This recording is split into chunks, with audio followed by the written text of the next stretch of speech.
د قیامت علامونه و علامه دادا نساؤهن کاسیات عاریات مائلات ممیلات لا یجدن ریح الجنه.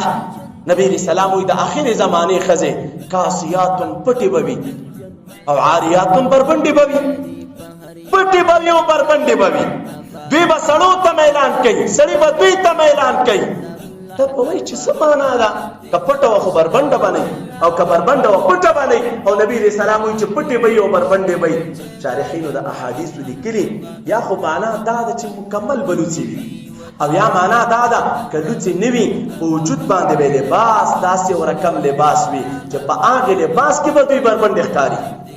دا معنا نه چې لباس نشته، لباس شته خو په دغې لباس کې به عاریاتې وي. دوی به خلقو ته سړو ته اعلان کوي، سړی به دوی ته اعلان کوي. نبی علیہ السلام وایي دغه ښځې د آخر زمانې د جنت داخلېدل خو پرېږده چې د جنت بوی به مو ونه ویني.